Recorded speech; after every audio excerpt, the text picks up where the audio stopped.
Hola Elena, qué tremendo gozo estar contigo nuevamente. Igualmente, hermano Jaime. Usted sabe que yo siempre espero estos momentos con mucha emoción, porque sé que Dios tiene algo especial preparado para nosotros. Así es, hermana Elena. Y de hecho que tengo que confesarle algo. Vieras que esta semana estuve meditando en los episodios anteriores, y en eso me topé con una realidad que me dejó sin palabras.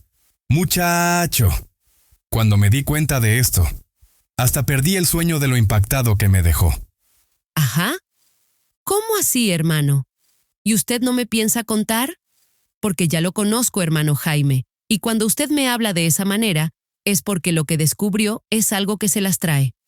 Bueno, mire, hermana Elena, lo que pasa es que yo estaba pensando en la crucifixión, ¿verdad? Y de repente me di cuenta de algo transformador, porque todo el mundo vio esa cruz. Millones de personas han visto las películas, han escuchado los relatos, pero vieras que las cosas más importantes que estaban sucediendo aquel día en el matadero del Monte Calvario eran completamente invisibles. ¡Ay, mi hermano! ¡Qué interesante eso! Mire, hasta se me puso la piel de gallina, porque lo que usted me está dando a entender es que mientras la gente veía sangre y sufrimiento, había todo un mundo invisible operando. ¿Cierto? Para que lo sepa.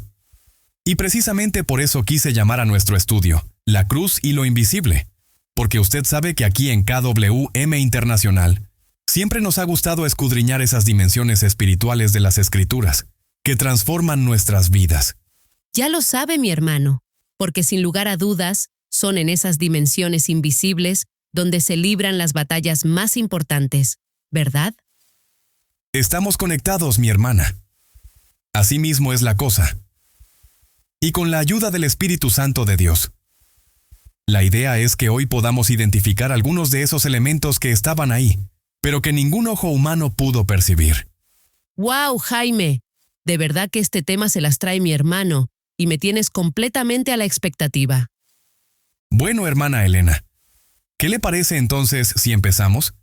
Porque yo estaba leyendo en Primera de Pedro, capítulo 2, versículo 24, y me topé con algo que me voló la cabeza. Vea lo que dice: quien llevó él mismo nuestros pecados en su cuerpo sobre el madero, para que nosotros, estando muertos a los pecados, vivamos a la justicia, y por cuya herida fuisteis sanados. ¡Qué tremendo, hermano Jaime! Porque cada vez que escucho esas palabras, siento como si fuera la primera vez. De verdad que uno nunca deja de aprender. ¿Verdad que sí? Pero hermana Elena, ahí fue donde me surgió algo que me ha tenido meditando. Porque quiero que se imagine esa escena en el Calvario, con toda esa gente alrededor. Sí, mi hermano. Ya me la estoy imaginando. Una multitud observando, algunos burlándose, otros llorando. Exactamente. Ahora dígame una cosa. En ese preciso momento del ajuste de cuentas entre Dios el Padre y Cristo, ¿usted cree que hubiera algo ahí que fuera completamente invisible a la vista humana? ¿Pérese?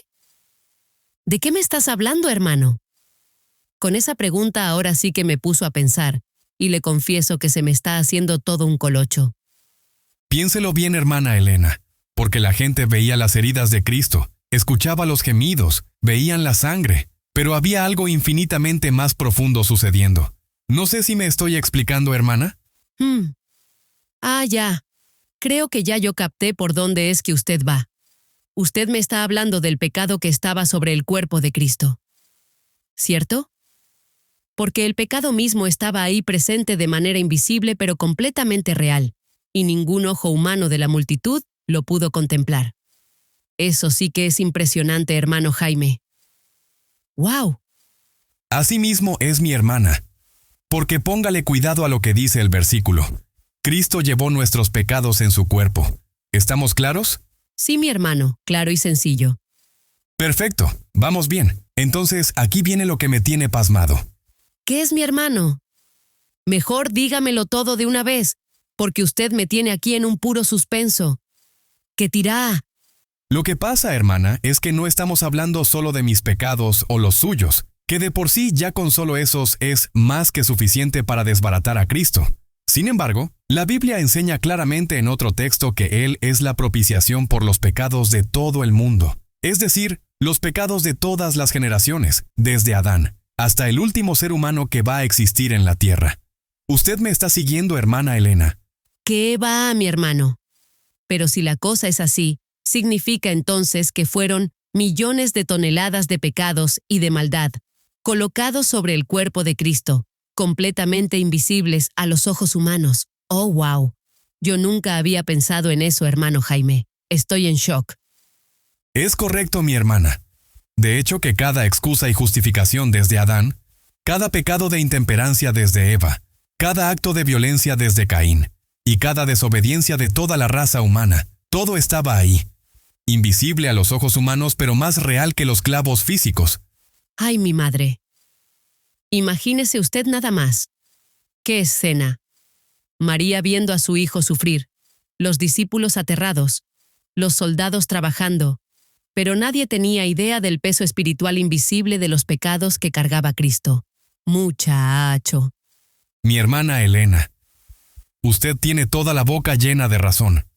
Y ese peso invisible era infinitamente más pesado que los clavos, que la corona de espinas, y que todo el tormento físico visible.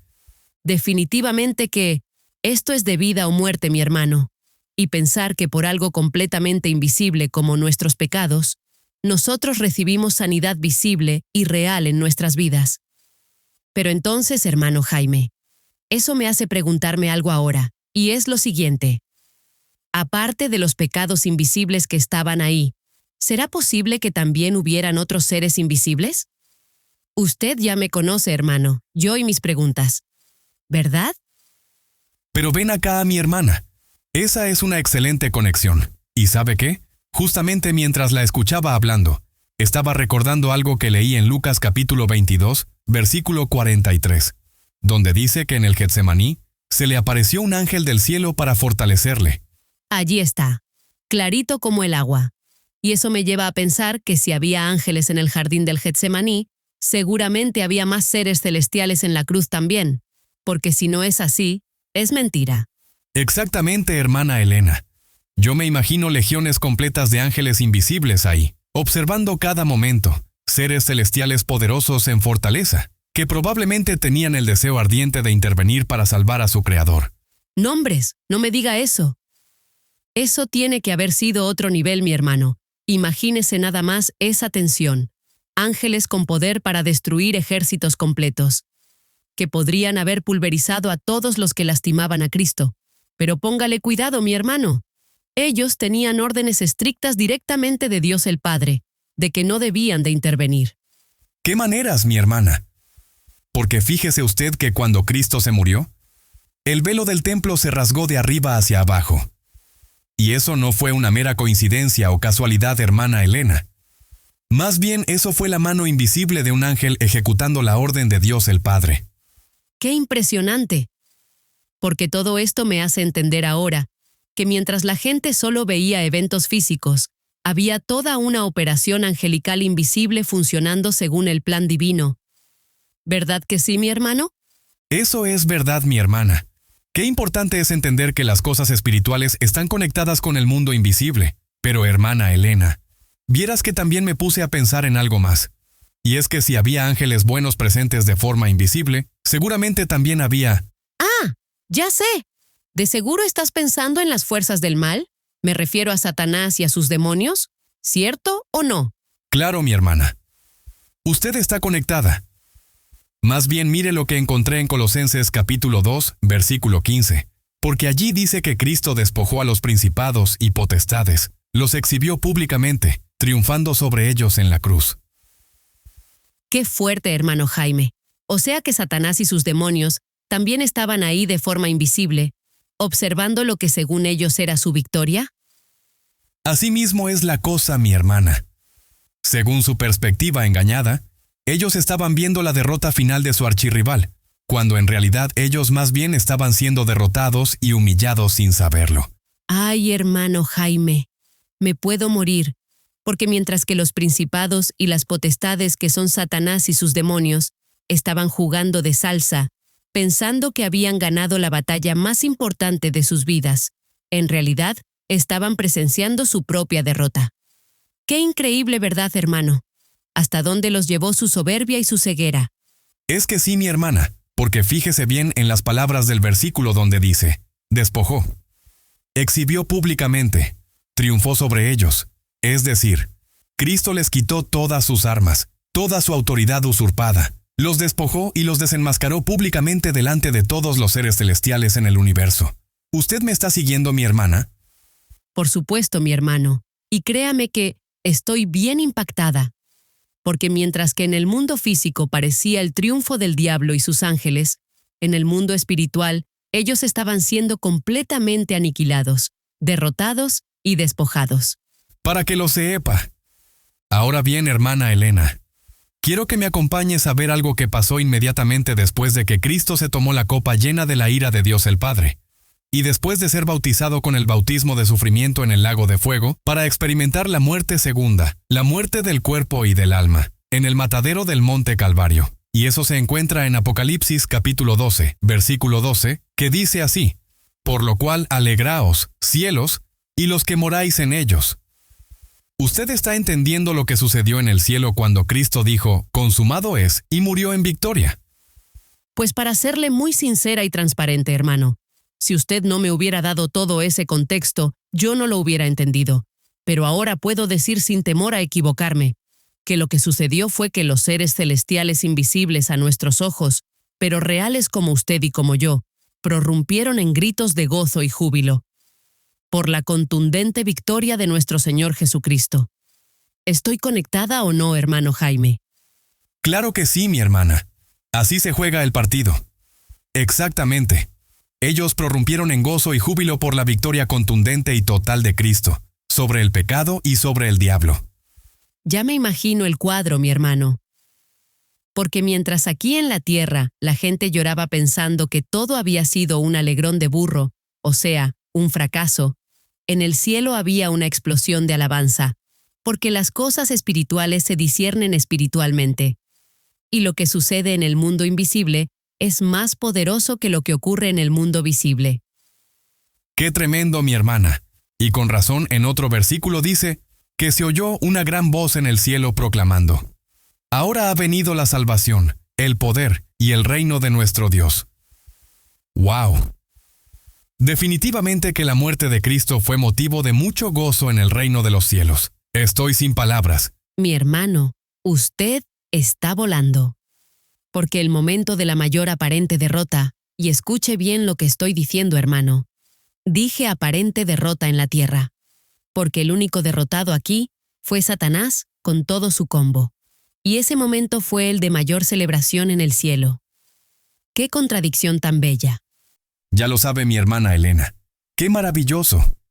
Pero escúcheme bien, porque quiero abrirle el corazón, porque llevo días masticando un pensamiento que me ha hecho temblar, porque para que Cristo pagara realmente por nuestros pecados, tenía que enfrentar lo que nosotros merecíamos, ¿cierto?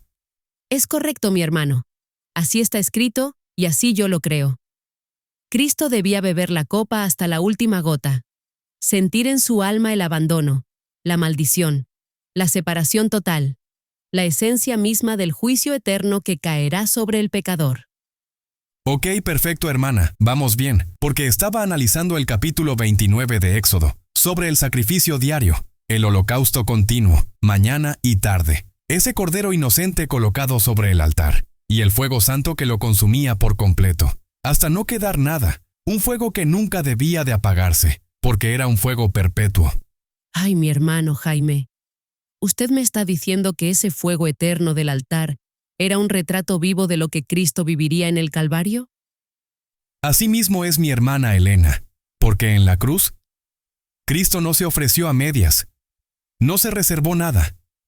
Él era el verdadero cordero del holocausto, totalmente entregado, completamente consumido, y aunque no hubo llamas visibles para los ojos humanos, el fuego santo del juicio de Dios ardió sobre él, real, implacable, aunque invisible, porque escrito está: nuestro Dios es fuego consumidor. ¡Qué pensamiento tan profundo, mi hermano! Pero dígame una cosa, ¿qué fue lo que lo hizo ver esto con tanta claridad? Es que estaba leyendo Apocalipsis capítulo 20, versículo 9, ese momento final, cuando de Dios desciende fuego del cielo y los consume, y entonces entendí que ese mismo Dios, que un día consumirá todo rastro de pecado en el lago de fuego, permitió que en el Calvario, sobre su propio Hijo, recayera la misma naturaleza de juicio, porque así como los pecados, los ángeles, los demonios y los seres celestiales eran invisibles, de igual manera el fuego de Dios el Padre que descendió sobre Cristo en la cruz del Calvario, también era invisible al ojo humano, pero tan real como el sol que brilla en el firmamento, exactamente como lo anunciaba el altar del holocausto, que ardía mañana y tarde, día tras día, año tras año. ¿Y sabe qué, mi hermana Elena? Todo esto me hace recordar algo que sucedió en el Antiguo Testamento, cuando estaba leyendo en Éxodo capítulo 20, versículo 21, donde dice: Entonces el pueblo estuvo a lo lejos, y Moisés se acercó a la oscuridad en la cual estaba Dios. Ajá, hermano. ¿Usted vio alguna conexión entre eso y lo que acabamos de hablar? ¿Cómo así? Es que sí, mi hermana. Póngale cuidado y también lo verá, porque Dios estaba sobre el monte Sinaí, ¿cierto? Ajá, lo estoy siguiendo. Ok, vamos bien, pero ¿cómo es que estaba? De forma completamente invisible al ojo humano, escondido en la oscuridad, pero ahí cerquita de su siervo Moisés. ¿Lo vio mi hermana? Ay, ay, ay. Qué impresionante. O sea que aunque nadie podía ver a Dios, Él sí estaba presente, pero hermano. ¿Y por qué Dios se escondía en la oscuridad? Dios se escondía porque en el Sinaí se estaban proclamando las reglas del juego, la santa ley de Dios. Y por lo tanto, aunque Dios quería estar presente para darle legalidad a todo el evento, simplemente decidió hacerlo de manera invisible. Ah, ya, hermano. Entiendo. Entonces Dios no se había alejado de Moisés, sino que estaba ahí mismo, pero escondido en esa oscuridad sobrenatural. ¿Verdad que sí, mi hermano? ¡Oh, sí! Estamos conectados. Exactamente, hermana Elena. Dios estaba ahí presente pero completamente invisible, cerca pero oculto en las tinieblas. Pero entonces, hermano Jaime, ahora que usted me dice eso del monte Sinaí, ¿no habrá alguna conexión con lo que pasó en el monte Calvario? Porque me acuerdo que en Mateo, capítulo 27, versículo 45, dice así: Y desde la hora sexta hubo tinieblas sobre toda la tierra hasta la hora novena. Claro, mi hermana, usted está volando. Porque ahí, exactamente en ese texto, está la conexión que yo quería que viéramos. ¿En serio, mi hermano? ¿Y cómo es que se come eso, hermano Jaime? Mire, hermana Elena, esto se come así, porque de igual manera como en el Sinaí, cuando se estaba proclamando la santa ley, Dios estaba presente pero invisible, escondido en la oscuridad cerca de Moisés. ¿Ok? ¿Y entonces, hermano? Asimismo, cuando Cristo estaba pagando la infracción de esa misma ley en el monte Calvario, esa oscuridad sobrenatural que vino entre las 12 del mediodía y las 3 de la tarde. ¿Sabe para qué era? Dígamelo, mi hermano, que ya me tiene picada. Era para que Dios el Padre se acercara ahí y se escondiera al lado de su Hijo, de forma invisible al ojo humano, al igual como sucedió con Moisés en el monte Sinaí. ¡Ay, mi madre! ¿Me está diciendo que hay un paralelo perfecto entre el monte Sinaí y el monte Calvario? Exactamente, hermana Elena. En el Sinaí, la ley fue proclamada, y Dios estaba invisible en la oscuridad, mientras que en el Calvario, la ley fue pagada, y Dios también estaba invisible en la oscuridad. ¿Será que me estoy dando a entender, sí o no? Muy bien. Qué tremendo, mi hermano. Este tema es impactante. Nunca había visto esa conexión tan clara entre los dos montes. Y hermana Elena, para entender mejor por qué Dios el Padre se acercó al Calvario de esa manera, necesitamos ver lo que dice el Salmo 97, versículo 2. Nubes y oscuridad alrededor de él, justicia y juicio son el cimiento de su trono. Ahora sí, esto se me hizo un colocho, hermano Jaime. ¿Qué significa exactamente ese versículo en este contexto? Mire, mi hermana, cuando Dios el Padre se acercó al monte Calvario, lo hizo por dos razones muy importantes. ¿Y cuáles son esas dos razones, mi hermano? Pues la primera razón era para estar presente y junto a su Hijo en el momento de su mayor angustia. Por eso el texto dice nubes y oscuridad alrededor de él. Porque Dios el Padre se escondió en la oscuridad alrededor de su Hijo para acompañarlo en su dolor. ¡Oh, wow! ¡Qué hermoso! Eso me llegó, hermano. ¿Y cuál es la segunda razón, hermano Jaime? Pues la segunda razón es que también se acercó para ejecutar sus severos juicios sobre Cristo. Por eso es que el texto dice, justicia y juicio son el cimiento de su trono. ¡Ay, no! Pero ¿por qué tenía que ejecutar juicios sobre su propio hijo? Ay, mi hermana, porque Cristo cargaba sobre sí todas nuestras infracciones de la ley que fue dada en el Sinaí. ¿Usted no se acuerda? ¿Tan rápido se le olvidó? ¡Ay, sí, mi hermano! Usted tiene razón. ¡Qué fuerte! O sea que el padre se acercó al matadero del Calvario por amor, para acompañar a su hijo, pero al mismo tiempo tenía que ejecutar su justicia sobre él, para cobrarle por todos nuestros pecados. Apague y vámonos, mi hermano, porque con esa me mató. Es que si no es así, es mentira, mi hermana, porque así se juega el partido en el mundo espiritual, donde el amor y la justicia se besaron, cuando se encontraron cara a cara en la cruz del Calvario.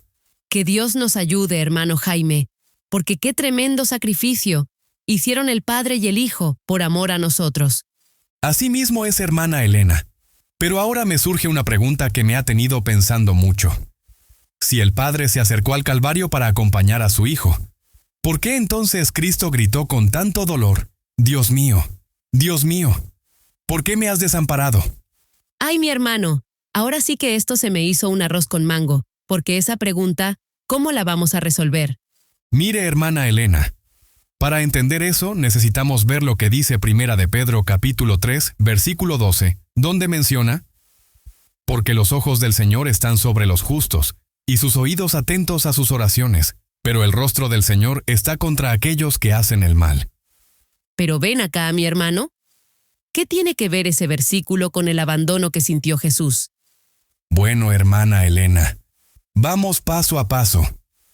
Porque aunque el Padre se acercó y se ocultó en la oscuridad del Calvario, Cristo ya no era justo porque en ese momento Él cargaba todos nuestros pecados sobre su cuerpo. Ah, ok, claro. Eso se entiende, mi hermano. Entonces usted lo que me está diciendo es que el Padre no podía mirarlo porque Cristo ya no era justo, ¿cierto? Exactamente, hermana Elena. De hecho que el texto dice claramente, los ojos del Señor están sobre los justos, pero Cristo en ese momento cargaba toda nuestra maldad, con todos nuestros pecados, y por eso su Padre le quitó la mirada y hasta me gusta pensar que le frunció el ceño en señal de repulsión. ¿En serio, hermano Jaime? No juegue. ¡Qué tirá! O sea que el Padre le tuvo que voltear el rostro. Así mismo es, mi hermana. Usted está conectada. Porque mire ahora la segunda parte del texto, donde dice, pero el rostro del Señor está contra aquellos que hacen el mal. Y obviamente que Cristo, como cargaba todo el mal del mundo, todo el pecado del mundo, toda la inmundicia del mundo, su Padre no tuvo otra opción que voltearle completamente el rostro, porque el más mínimo pecado es excesivamente repugnante ante su santa naturaleza. Ay, mi madre, siento un nudo en la garganta. Déjeme tomarme un poquito de agua porque siento que se me está bajando la presión. Ay, Dios mío. Ayúdame a vencer el pecado.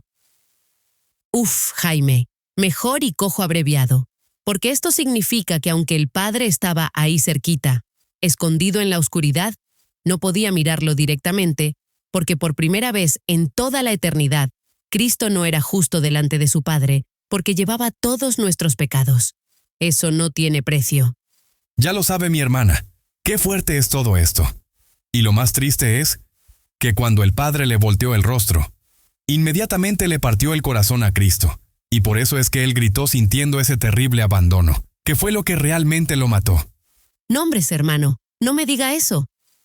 ¿Qué precio tan alto pagó Cristo por nosotros? Y hermana Elena, todo esto me llevó a meditar en algo hermoso que dice Hebreos capítulo 11, versículo 27, hablando de Moisés. Dice allí, por la fe dejó a Egipto, no temiendo la ira del rey, porque se sostuvo como viendo al invisible. ¡Qué texto tan bonito! Pero mi hermano, ¿cómo se conecta este texto con lo que acabamos de ver? Permítame explicarle, hermana Elena, porque si Moisés por la fe dejó Egipto sin temer la ira del rey terrenal, que era el faraón, Cristo por la fe dejó el cielo sin temer la ira del rey celestial, que es Dios el Padre. Vaya la máquina, hermano Jaime. ¿Usted está comparando la fe de Moisés con la fe de Cristo? Para que lo sepa.